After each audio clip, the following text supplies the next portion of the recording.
Aujourd'hui, nous allons parler de la Séphira de Yesod, mais à travers cette dimension de Tiferet. Qu'est-ce que cela veut dire? Yesod, nous l'avons dit, c'est la Hidkashrut, le lien, le contact, le rapprochement, l'attachement qu'il y a entre un juif et Akadosh Baruch Hu, son père, entre un fils et son père, entre un enfant et ses parents, entre un mari et son épouse. L'attachement véritable, c'est la réussite que nous pouvons apporter à notre existence. Profond attachement, comment? Lorsqu'on est capable de révéler les différences et créer une harmonie. Et c'est ce qu'il y a dans la nuance de Tiferet. Qu'est-ce qu'apporte le Tiferet? Tiferet, c'est la beauté. Qu'est-ce que c'est la beauté? Le Rabbi Shimon Zalman de Liadi l'a décrit comme étant le mélange des différentes couleurs. Chaque couleur a sa particularité, sa singularité, et elle apporte, lorsque vous regardez un beau tableau avec deux couleurs mélangées, elles sont mélangées, c'est pas parce qu'elles se mélangent qu'elles disparaissent. Elles disparaissent en tant que singulières, mais elles gardent dans leur profondeur tout ce qu'elles sont dans leur singularité, mais l'harmonie des deux crée quelque chose de magnifique, de beau. On n'est pas capable de définir à quel moment on voit telle ou telle couleur, puisqu'elles sont mélangées. Mais dans ce mélange, le mélange est là, et il est beau, et il est harmonieux, parce que justement, il y a la particularité de chacune des couleurs. On s'annule lorsqu'on s'attache véritablement à quelqu'un d'autre. On se met complètement en retrait, parce qu'on s'attache avec la plus profonde dimension de ce que nous sommes, à travers l'annulation de notre volonté pour la volonté de Dieu. Mais la singularité de ce que nous sommes, la particularité de chacune et de chacun, elle est là, elle est bien présente, elle est nécessaire pour créer la plus belle des harmonies. Boker Tov les Koulam, bonjour à toutes et à tous, infiniment heureux de vous retrouver en cette magnifique matinée que Dieu nous offre sur la terre. Merci Hachem pour tout. Et j'espère que vous allez bien. On va développer notre deuxième partie du 50e chapitre du Tanya aujourd'hui, dans notre partie de Tanya quotidienne. Nous étudions aujourd'hui et grâce au mérite, grâce au soutien de Chana Bat Avraham ainsi que Chaim Ben Rachel. Alors, avec une demande spéciale, que ce shiur-là, que ce cours-là apporte la délivrance totale et immédiate. Avec le Mashiach, dites Amen, n'hésitez pas. Et puis que le mariage de Chana et Chaim apporte au peuple juif la Géoula véritable et un petit pas de plus avec le travail du Rabbi de Lubavitch. N'hésitez pas à commenter, à liker et à partager cette publication afin que nous soyons encore et toujours plus. Que vous soyez là donc en live, en direct ou en replay sur les différents réseaux. Abonnez-vous aux différentes chaînes, c'est important. Je compte sur chacune et chacun d'entre vous. Oui. Juste après, c'est quelques notes de Nigun. Kama kama kama kama kama lecha besari Tzama tzama tzama tzama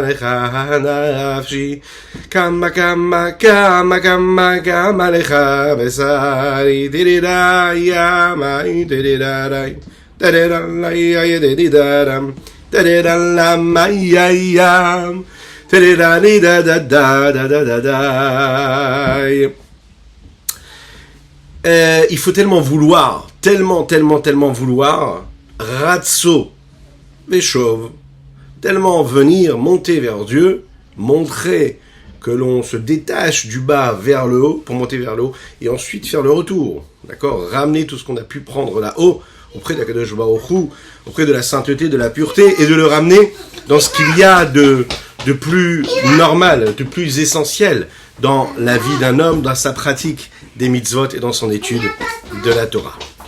Alors, qu'est-ce qu'il y a dans ce ratso? Qu'est-ce qu'il y a? Dans ce ratso, il y a la descente de l'homme ici-bas sur terre et de se dire que tout ce qu'il a fait dans son mouvement vers Dieu va être ramené en retour.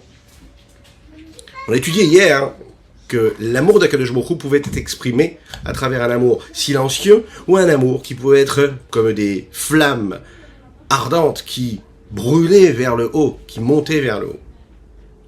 Cet amour-là, qui est comme ces flammes de feu, crée chez l'homme ce mouvement de ratso, de monter vers Dieu, de se détacher du bas, se monter vraiment vers la Kadosh Baruch Hu. Le problème, c'est que lorsqu'un homme se trouve dans cette soif-là, dans cette nécessité, dans ce manque, dans cette sensation de manque, eh bien, ce feu-là qui est en lui va brûler, et il va s'exprimer à travers cet amour de Dieu. Ça peut l'empêcher aussi d'accomplir la Torah et les mitzvot. Pourquoi ? Parce que lorsque tu as tellement soif, eh bien tu peux passer à côté de cette nécessité-là de descendre ici-bas, sur terre, dans ce monde-là, dans le monde de l'action. Lorsque j'ai soif, lorsque ce feu brûle en moi, tellement je suis dans cet engouement, dans cette chaleur-là, que je n'arrive même pas à rester dans ce monde-là. Ça veut dire que je me coupe de ce monde-là. C'est le problème qu'ont eu, nous l'avons dit, Nadav et Avihu, ou Ben Azaï. Ils étaient bien sûr à un niveau de spiritualité très élevé, à tel point que leur âme a abandonné leur corps par cette soif, par cette âme qui s'est consumée vers et pour cet amour de Dieu. Est-ce que c'est quelque chose de positif ? Eh bien non. Ça a été considéré comme une faute. Et pourtant, ils voulaient se rapprocher d'Hachem. Eh bien non. C'est considéré comme une faute parce qu'un homme doit vivre les pieds sur terre et la tête vers le haut. Qu'est-ce que ça veut dire ? Rosho magia hashamaima, mais sulam musav arza. L'échelle de Yaakov Avinu était installée sur la terre, en terre. Et puis, le sommet vers le haut. Un homme doit vivre ici-bas sur terre. Il doit connecter, tout ce qu'il y a de plus bas en lui vers quelque chose de spirituel, vers quelque chose de saint et de pur. Mais il doit vivre ici-bas sur terre. C'est-à-dire qu'Hachem, il nous a amenés dans ce monde-là, non pas pour qu'on se détache de ce monde-là et qu'on délaisse complètement et qu'on mette de côté ce monde-là physique et matériel, qu'on le repousse, mais qu'on vive dans ce monde matériel, dans cette matérialité-là, et qu'on la sanctifie, qu'on la purifie, qu'on l'élève. Il faut qu'on sanctifie ce monde-là par l'intermédiaire de l'étude de la Torah et la pratique des mitzvot.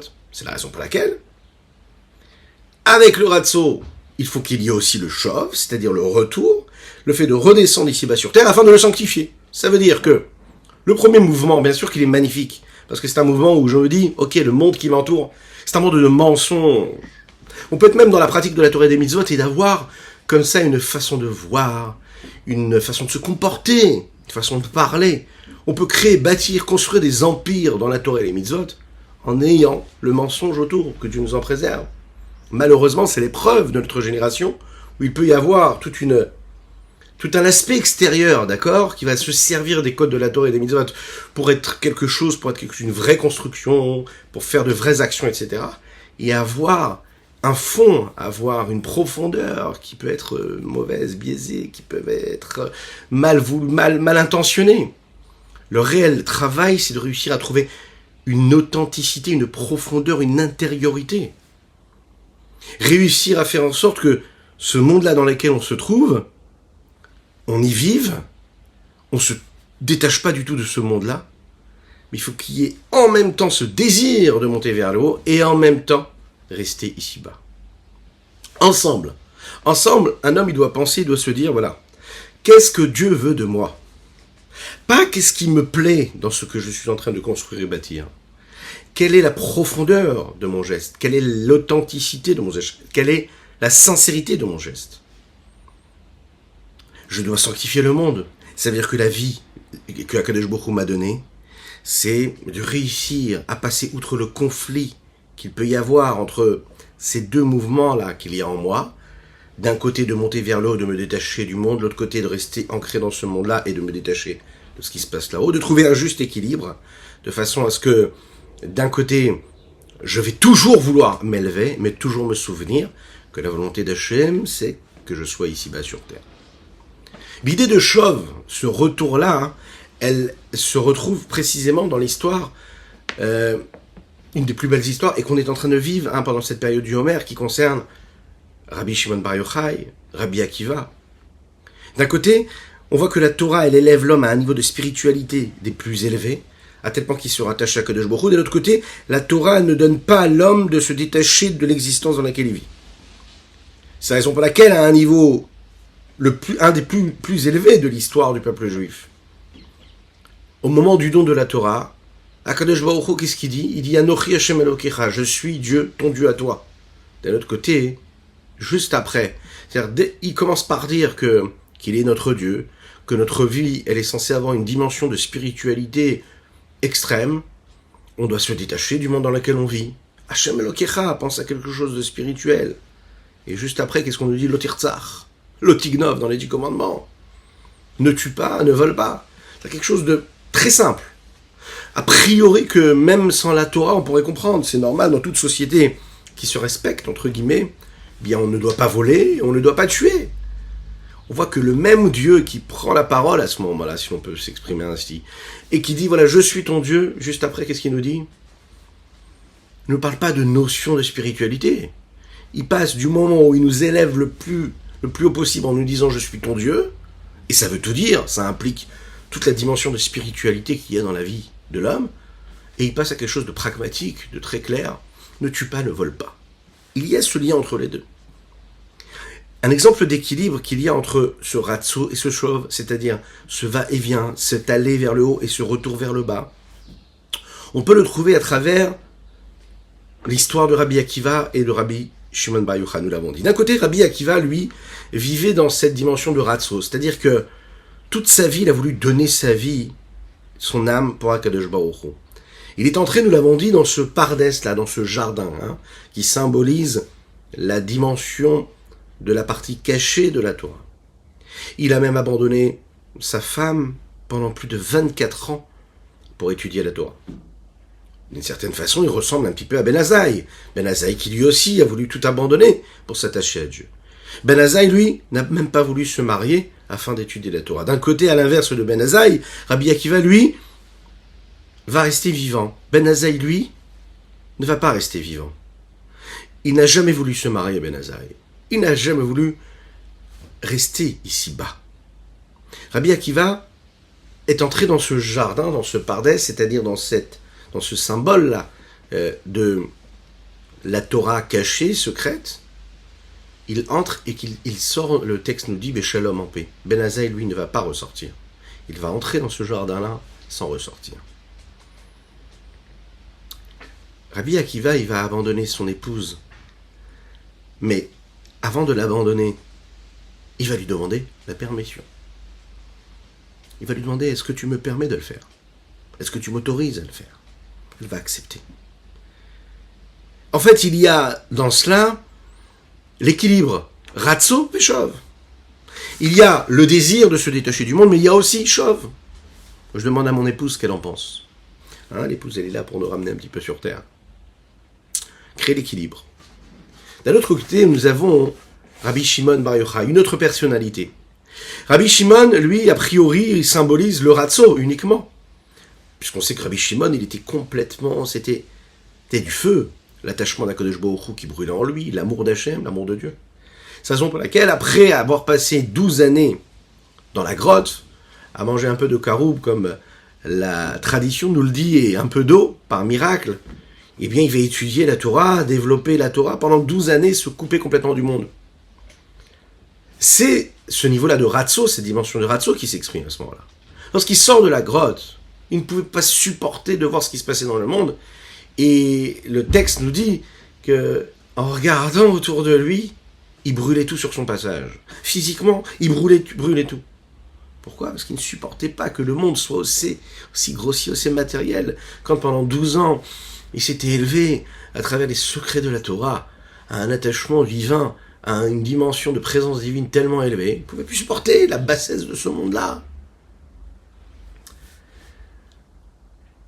C'était ce qu'on appelle un amour réellement, comme nous l'avons dit ici dans les textes hier, un amour qui brûle. Et c'est ce qui s'est passé. À ce moment-là, il y a une voix céleste qui est descendue et qui a dit « Est-ce que tu es sorti de cette grotte-là pour détruire mon monde ?» Cette voix-là s'exprimait pour Rabbi Shimon Bar Yochai et son fils Rabbi Elazar. tout de suite, qu'est-ce qu'ils ont fait, Rabbi Shimon et son fils? Ils sont rentrés encore une fois dans cette grotte-là. Ils rentrent pendant une année supplémentaire, et ensuite Rabbi Shimon, lui, quand il ressort, là, comprend en réalité qu'il faut adapter cette dimension d'amour céleste au monde matériel et physique, parce que Dieu veut qu'on soit ici-bas présent dans ce monde matériel. C'est-à-dire que 12 années de ratso, 12 années où il va créer ce mouvement d'amour brûlant pour Dieu, il va lui falloir quand même une année de chauve, une année pour revenir ici-bas. Quand il sort et qu'il voit deux personnes avec des hadassim, le texte nous dit, des branches de myrte. Un, pour rappeler ce qu'est le Zachor, se souvenir du jour du Shabbat. Deuxième, Shamor, pour se souvenir qu'il faut garder le jour du Shabbat. Ils ont dit en fait que on pouvait et qu'on devait utiliser ce qu'il y avait de plus profane et de plus banal, des branches d'arbres, pour exprimer justement la présence de Dieu ici-bas sur terre. Exprimer notre attachement à Kadosh Baruch Hu. Exprimer notre attachement à travers cette sainteté-là que l'on fait, cette sanctification de chaque objet, chaque élément du monde. J'utilise le physique et la matière pour l'élever et le sanctifier. Alors c'est un paradoxe. D'un côté, on te dit, tu as le libre arbitre, mais en même temps, on te dit, tu dois choisir le bien. D'un côté, on te dit qu'il y a le profane et le bon, et tu dois choisir le bon, mais en même temps, on te dit, tu sais, dans le bon, il ne faut pas que tu te détaches complètement de cette matérialité, il faut que tu vives dans cette matière. Il faut que tu vives dans ce monde-là qui est là présent devant toi. Le Rabbi Shlomo Zalman va justement trouver une réponse et une harmonie à ce texte-là qui nous dit, d'ailleurs dans le chapitre 4 des Pirkei Avot, Al kochach atachai ve al kochach atamet. C'est en dehors de toute volonté. Tu n'as pas le choix de vivre et tu n'as pas le choix de finir ton existence ici-bas sur Terre. On t'a pas laissé le choix. Mais a priori, c'est une contradiction avec le début, entre le début et la fin. Si un homme y vit contre son gré, ça veut bien dire qu'à la base, l'homme n'a pas envie de vivre. Je nous en préserve. Si le texte nous dit « Al-kochach atachai vel-kochach atamet », ça veut dire « contre ton gré, tu vis ». Ben, ça veut dire qu'à la base, ta volonté, c'est pas de vivre. Et si, à la base, tu meurs contre ton gré, c'est qu'à la base, l'homme n'a pas envie de mourir, il a envie de vivre. Et c'est contradictoire. Est-ce qu'il veut vivre ou est-ce qu'il ne veut pas vivre, l'homme? En fait, ici, c'est justement, le Rabbi Shlomo Zalman nous le dit ici dans les mots, c'est la définition même du conflit qu'il y a entre le ratso et le chauve. Ce mouvement de dire, je veux m'attacher à Kadosh Baruch Hu, je veux laisser la vie que j'ai autour de moi, je ne supporte plus mes semblables, les gens qui m'accompagnent, ma famille, qui sont à l'inverse de ce que je suis en train de vivre moi, par exemple, quelqu'un qui fait teshuva, quelqu'un qui évolue dans la Torah et dans les mitzvot, se dit, je peux plus supporter mes collègues de travail, je peux pas supporter le monde qui m'entoure, ça m'a l'air tellement profane, je vais m'isoler, je vais déménager, je vais faire ma aliyah, je vais aller dans la vieille ville de Tzfat et m'isoler et étudier en Eretz Israël, la Torah du matin au soir, du soir jusqu'au matin, ça brûle en moi, il n'y a que ça qui m'intéresse. On lui dit non, chauve, reste ici-bas sur terre. Reste avec ta famille, reste avec tes amis, aide-les, influence-les, transforme-les, apporte-leur du bien, de la bienveillance, éclaire-les, apporte-leur de la lumière, sois ce réverbère, accomplis ta mission partout où tu es, tout le temps, dans ce monde physique et matériel. Et tu verras que cette harmonie que tu vas créer, elle sera magnifique. Le ratso de l'homme, c'est justement ça, et ça exprime ce conflit qu'il y a entre les deux. D'être ancré dans la matière et parfois aussi d'oublier ce feu-là. Au bout d'un certain temps, ressentir qu'on se lève le matin et qu'on n'a plus cette chaleur, on n'a plus ce feu dévorant qu'on avait quelques années auparavant quand on a décidé de se rapprocher de Dieu un petit peu plus. Lorsqu'on rentre dans une forme de routine et que tout ça nous paraît sec, sans goût, sans saveur, sans rien, sans désir, sans passion, de sentir qu'on va faire une mitzvah et sans avoir le feu de la mitzvah, de sentir qu'on fait les choses de manière mécanique, technique, de sentir que tout ce qu'on fait, on le fait parce qu'on fait partie d'un système, parce que ça fait bien de se comporter comme ça, ou de dire ça, ou d'être présent là, ou de s'habiller de cette façon. Lorsqu'on rentre comme ça dans le mensonge, malheureusement, du monde, dans cette routine-là. Alors oui, il y a des raisons, on a eu l'occasion d'en parler, c'est parce qu'en fait, on s'est déconnecté de la profondeur du message, qu'on a on s'est trop attaché à la superficialité et à la partie extérieure des choses. On a perdu de la profondeur et de la sincérité. Mais on en arrive là. Alors qu'est-ce qui se passe ? Lorsqu'il y a ce détachement et qu'il n'y a plus ce ratso, lorsqu'il n'y a que ce chauve, et ce chauve-là nous a fait parfois faire disparaître le ratso, la volonté de s'élever vers Dieu, alors qu'est-ce qu'on fait ? Eh bien on se rassure, grâce à l'étude de la Chassidoute, en se disant que c'est tout à fait normal. Mais que l'homme ne doit pas compartimenter et détacher son existence de ce mouvement de se dire, voilà, là j'avais le feu, là j'ai plus le feu. L'homme doit créer une symbiose, une harmonie entre les deux, et il faut qu'il y ait un équilibre entre le ratso et le chauve. Et de se dire que contre mon gré je vis, contre mon gré, après 120 ans, l'inverse. Ça veut dire que si je vis, c'est pas parce que j'ai choisi de vivre. Je vis parce que je dois vivre. Parce que ce qu'il faut, c'est ma mission ici-bas sur Terre. Pas parce que c'est je veux et j'ai compris que je voulais. Et lorsque je termine ma mission ici-bas sur Terre après 120 ans, c'est pas parce que ça me plaît plus l'existence. C'est parce que j'ai fait tout ce qu'il fallait que je fasse. Et que Dieu a décidé que j'avais fait tout ce qu'il fallait que je fasse. Ça veut dire que je m'annule complètement à la volonté d'Akadosh Baruch Hu. Je me mets à la disposition d'Akadosh Baruch Hu. Pour faire en sorte que chacune des secondes et des minutes de mon existence, je sois ce véhicule d'Akadosh Baruch Hu. Je sois ce moyen d'expression.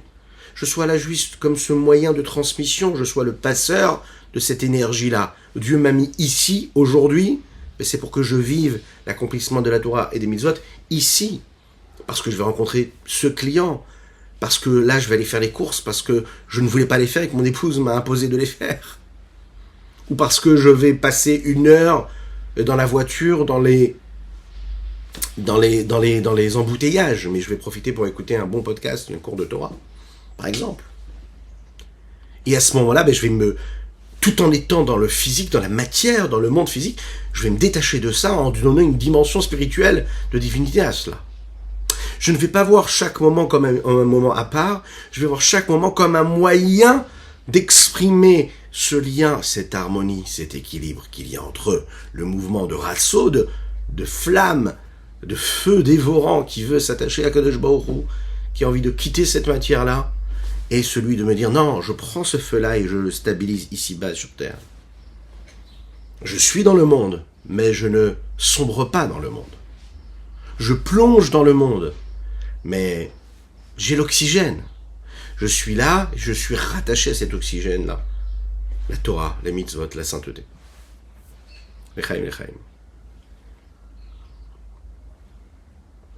Regardons dans les mots ce que le Rabbi Shlomo Zalman nous dit ici. Il nous dit que le système et l'ordre des choses doit être vécu de cette façon-là chez un juif. Veine seder ha'avoda, l'ordre du service de Dieu d'un homme, quand ça concerne donc l'investissement qu'il doit avoir dans l'étude de la Torah, dans la pratique des mitzvot, qui vient et qui provient de ce niveau d'amour puissant et ardent. Comme on l'a dit dans les chapitres précédents, la solution pour assumer cet amour pour Akadosh Baruch Hu dans toutes ces différentes nuances, s'exprime à travers la Torah et les mitzvot. Et c'est vrai que si l'homme reste à un niveau de ressenti, là il peut se perdre. Dès l'instant où il rattache l'amour qu'il a pour Dieu à une étude de Torah ou à une pratique d'une mitzvah, alors là la solution elle est trouvée tout de suite. Parce que l'amour c'est la volonté de se rapprocher véritablement, et je ne peux me rattacher et m'attacher à Kadosh Baruch Hu, pas seulement par l'amour, mais par la pratique de la Torah et des mitzvot. Et là, la pratique de la Torah et des mitzvot, elle va faire en sorte que ton émotion d'ardeur et de feu dévorant, se stabilise et se pose dans quelque chose de matériel et du coup crée cet équilibre. Ibrinat Shov Levad, il faut absolument que tu ramènes ça à ce qui se passe ici-bas, entre guillemets. Kemushkatou le Sefer Yitzhak, comme il est expliqué dans le Sefer Yetzira, ce Sefer de base, ce livre de base, qui nous explique un petit peu les raisons pour lesquelles ce monde a été créé et de quelle façon. Imratz libecha shuv le'echad. Si ton cœur se met à courir, alors reviens vers l'unicité. L'unicité. Qu'est-ce que ça veut dire ? L'amour qui est comme ce feu dévorant et l'attachement qu'il y a avec Akadosh Baruch Hu ne se trouve pas dans le même chemin, dans la même direction. Pourquoi ? Parce que dans le désir, dans la passion dévorante qu'il y a dans l'amour qui est comme du feu, eh bien, il n'y a pas de satisfaction. Il n'y a pas de solution proprement dit en cela. Ça brûle comme du feu, et l'essence même du feu, ben ça monte sans arrêt, ça ne s'arrête jamais de monter, ça s'élève.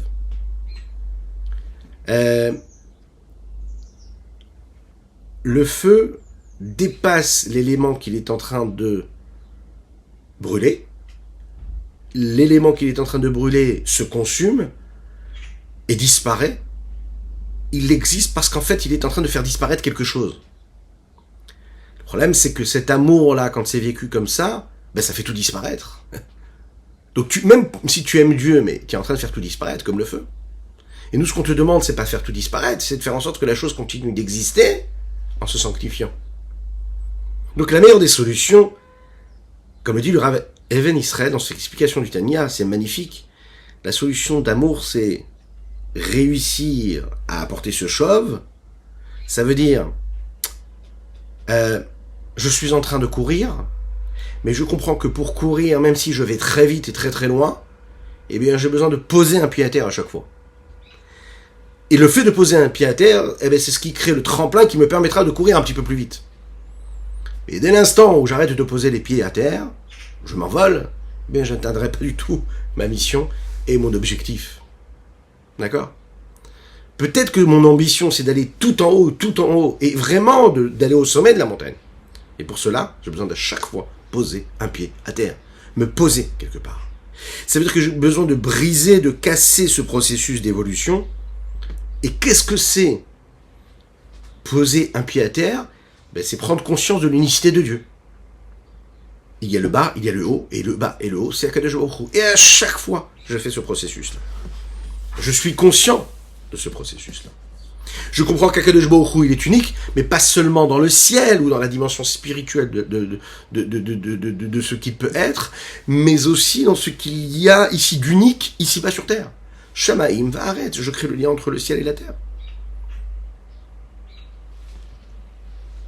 En fait, il faut bien comprendre que l'extrémité inverse de celle de Dieu, c'est celle de Dieu. Qu'est-ce que ça veut dire ? Ça veut dire que le but de l'homme, c'est le but de Dieu. L'objectif du divin ne peut être accompli que par l'objectif de l'homme. Et l'objectif de l'homme doit être celui de Dieu. Et Dieu a voulu un monde ici-bas, matériel, physique. Toi, tu dois vouloir un monde matériel, physique, et tu ne dois pas imaginer vouloir autre chose que ce que Dieu a voulu. Parce que sinon, Dieu aurait créé un monde spirituel. Pérouche. Ce qui est dit dans le Sefer Yetzira, c'est cela. Ve'imras libecha, et si ton cœur court, ça veut dire itchukata nefesh. C'est le désir ardent, brûlant de l'âme divine, chez Balev Vachalalaimani, qui se trouve dans la partie droite du cœur. Quand cet amour-là se renforce, s'emballe et s'enflamme jusqu'à vivre cette consommation-là même de l'âme, à tel point qu'elle ne désire même plus être. Ça veut dire que ce qu'elle veut, c'est quoi ? C'est de se fondre au sein même de son père, entre guillemets. Pourquoi ? Parce que Chaye Achayim Baruch Hu, c'est la source de vie de cette âme-là.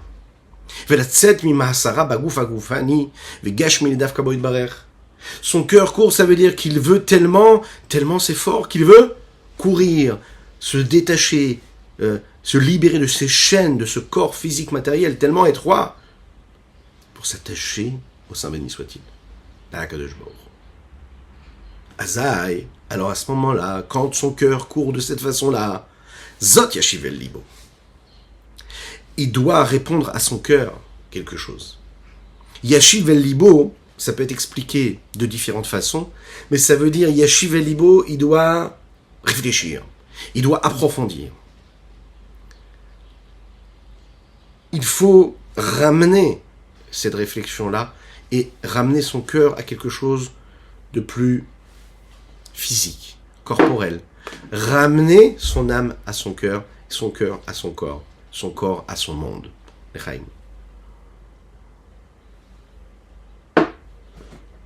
La réflexion, elle est nécessaire parce qu'elle permet de répondre au cœur quelque part. Ma'amar Rabotenu Zichronan Livracha, à travers les mots de nos sages, qui al-kochach atachai. C'est contre ton gré que tu vis. Qu'est-ce que ça veut dire? Dans le sens vie, dans le sens où l'âme telle qu'elle se trouve ici-bas, bagouf azela chayoto. C'est contre ton gré que cette âme-là vit dans ce corps-là. Parce que son but à elle, c'est de vivre dans le corps ici-bas de l'homme, de le faire vivre et de lui donner une vie physique matérielle. Pourquoi? Parce que son existence et son but, son objectif, c'est de faire descendre de la dimension, de la lumière, de l'infini du Saint béni soit-il, ici-bas, dans ce monde ici-bas.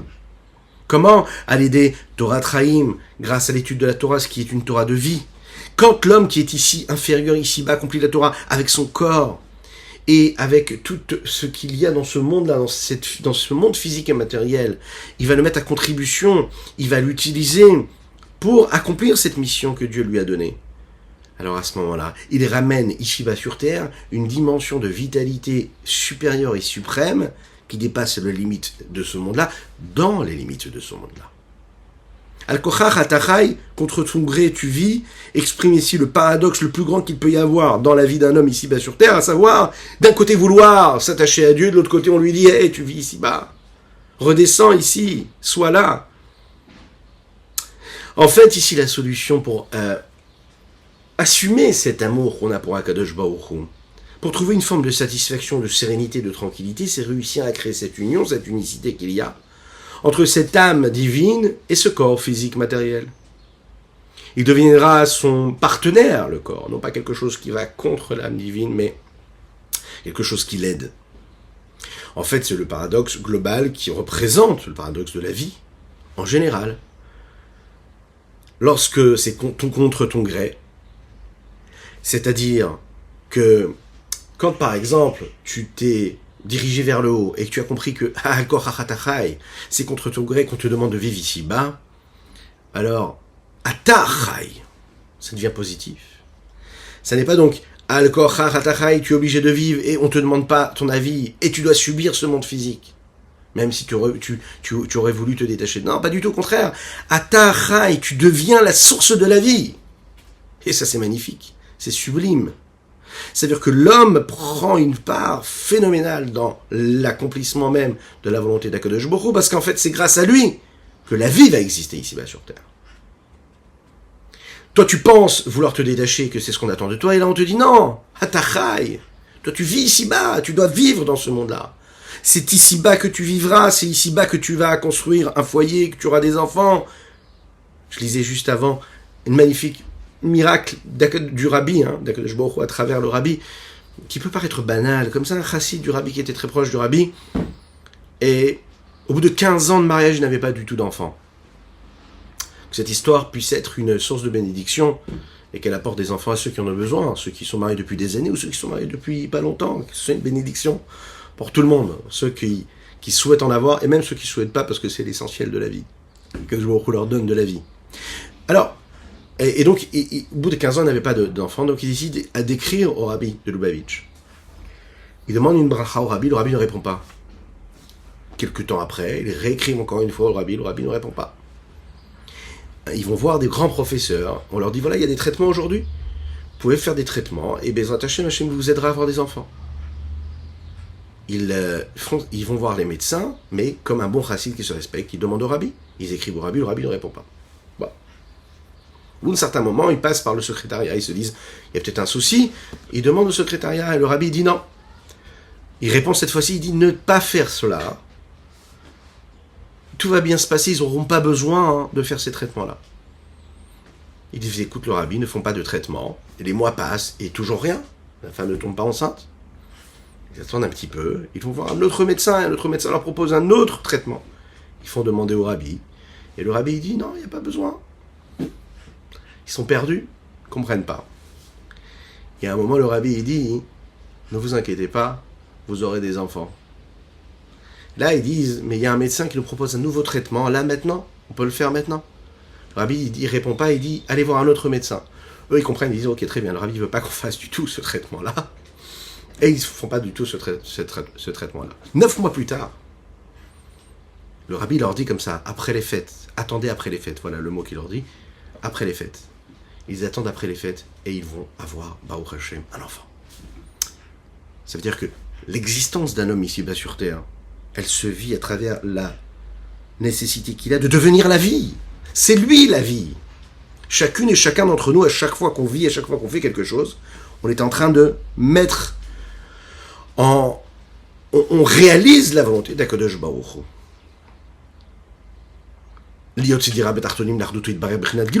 Parce que quand je vis de cette façon-là, je permets à Kadosh Baruch Hu de résider ici-bas sur terre à travers son unicité de manière totalement dévoilée. Kemoshin Balel, comme il a été expliqué un petit peu plus haut, que quoi? Que tout le but de l'existence, de la création, de tout le monde, de tous les mondes matériels et spirituels, les mondes élevés, supérieurs, les mondes inférieurs, les créatures terrestres comme les créatures célestes. Tout ça, parce que Dieu a voulu résider ici-bas sur terre. Comme il dit dans les Saints Zohar, que le but de l'existence, de la création de tout le monde-là,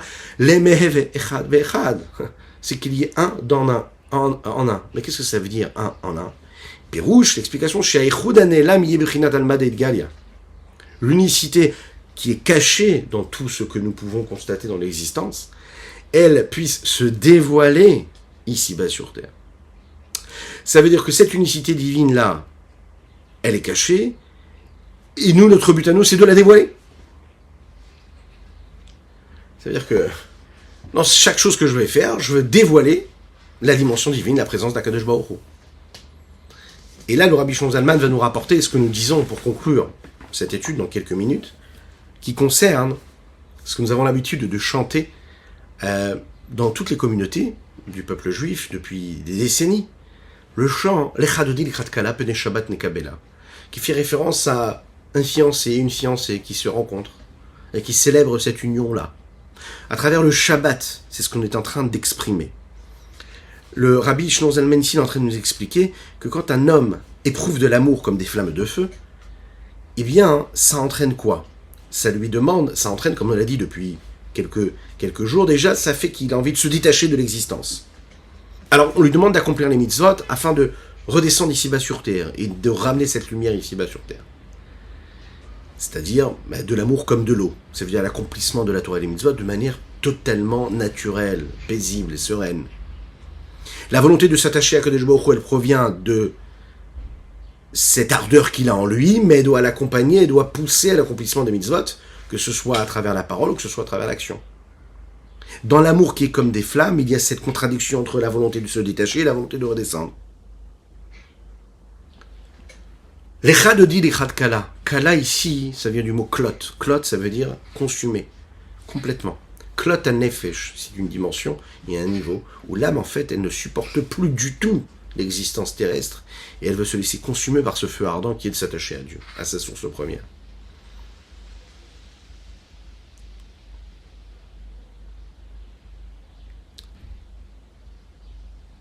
C'est le désir de l'homme du bas. Ratso, c'est Dodi. Dodi, c'est le dévoilement du divin qui vient du haut vers le bas. Et nous, on le demande tous les Shabbatot, on dit Lecha Dodi Likrat Kala. On dit Lecha Dodi Likrat Kala. Viens le Dodi à la rencontre du Kala, du Klot. Viens s'il te plaît, celui qui est en haut, descends en bas, celui qui veut. Viens calmer quelque part cette ardeur de la Kala, du Klot Anefesh, qui est celle qui veut être consumée complètement. C'est-à-dire que quand j'ai été vers toi, j'ai montré mon amour pour toi, viens calmer tout cela du haut vers le bas pour l'apaiser ici-bas. C'est une demande. En effet, il faut demander à Kadosh Baruch Hu de nous aider, parce que c'est pas si évident que cela en réalité. Bon, vous allez me dire, on est plus souvent pris par le mensonge du monde et on ne se rend même pas compte de ce qui se passe à travers la dimension céleste et la dimension divine qu'il y a dans les choses. Mais même quand on réussit à trouver cette lumière-là, il faut pouvoir l'assumer comme il faut. C'est ce qu'on demande. Les chadodi, les chadkala. Vezeu sheomrim les chadodi. Ou bazei uvan rabotenu zichronan livracha. C'est pour ça qu'on peut comprendre en réalité ce que les chachamim disent. Al kochach atachai, vel kochach. On voit ici que le Rabbi Shlomo Zalman ne dit pas les deux mots dans lesquels on dit ata, l'inverse de la vie. Toujours la beauté du texte de Rabbi Shlomo Zalman qui paraît toujours de manière positive. Ve'ela l'homme il doit en réalité se demander qu'est-ce qu'il est censé vouloir, qu'est-ce qu'il doit vouloir alors. Est-ce que c'est l'existence de la vie ou dans ce qui n'est pas la vie? Et la réponse est que justement, il faut vouloir les deux. Il faut vouloir et vivre et il faut vouloir aussi l'inverse de la vie. Du physique, on parle ici. Parce que dès l'instant où tu as envie, par exemple, de te détacher du monde parce que tu t'es attaché à Kadosh Baruch Hu, on te dit, attention, tu dois aussi vouloir rester ici-bas sur Terre. Et quand tu es trop dans la vie active, trop dans le monde matériel, trop dans le monde qui t'entoure, trop dans le mensonge du monde, et que tu oublies le feu ardent de profondeur qui est censé être en toi, alors on te rappelle, alors on te dit, rappelle-toi pourquoi tu es là. Donc les deux sont là. Comme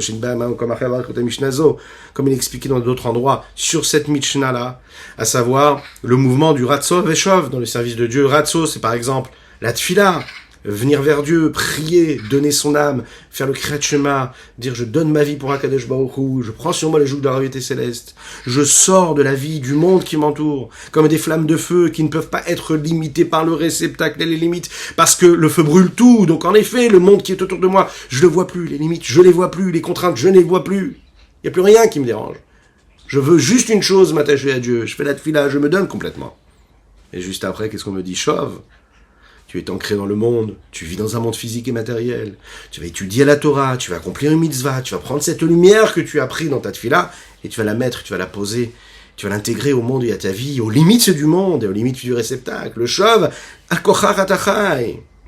Même si toi, la seule chose que tu veux, c'est te détacher, tu as un ordre d'Akadosh Baruch Hu, il te dit, tu dois vivre. C'est ici-bas que tu dois vivre. C'est ici-bas que tu dois construire ton foyer. C'est ici-bas que tu dois apporter cette lumière. Behezrat Chaya Chaim Baruch Hu. Tout ça comment? Grâce à l'aide d'Akadosh Baruch Hu, l'aide du Saint béni soit-il, l'aide d'Akadosh Baruch Hu dans toute la dimension, dans toutes les dimensions de notre vie. Qu'Akadosh Baruch Hu fasse, qu'on puisse Bezrat Hashem, toujours être accompagné de ce feu ardent qui nous donne envie de nous attacher à Kadosh Baruch Hu, de nous détacher du mensonge du monde et réussir à ramener ce feu et cette flamme-là, ici-bas sur Terre, dans le mensonge du monde, à travers la vie de tous les jours, au point de ne même plus voir le mensonge, mais d'avoir réussi à transformer son existence et réussir à vivre cette vérité-là divine. Parce que tout est une question d'appréciation et de regard de l'homme face à ce qui l'entoure et par rapport à tout ce qui l'entoure. Que Dieu vous bénisse et qu'il vous protège, qu'il inonde votre existence de bonté, de grâce et de miséricorde, dans tous les domaines, dans l'opulence matérielle et spirituelle, dans la sérénité et la paix, dans la tranquillité. Oui. Je vous rappelle que nous avons étudié aujourd'hui les Yunishmat, Avihu Mori Rabbi Reuven Ben Isser, la Shalom, pour la Refoua Shelema d'Avram Nissim Ben Sultana, et que ce shiur-là apporte la délivrance avec Mashiach immédiatement. Ce shiur-là qui nous a été sponsorisé par Chana et Chaim, Chana bat Avraham, ainsi que Chaim ben Rachel, qu'Akadosh Baruch Hu fasse que cette union-là puisse apporter, et que leur mariage puisse apporter encore du mérite qui nous apportera la Géoula, et un petit pas de plus encore pour accomplir ce que le Rabbi de Lubavitch a entamé. À bientôt.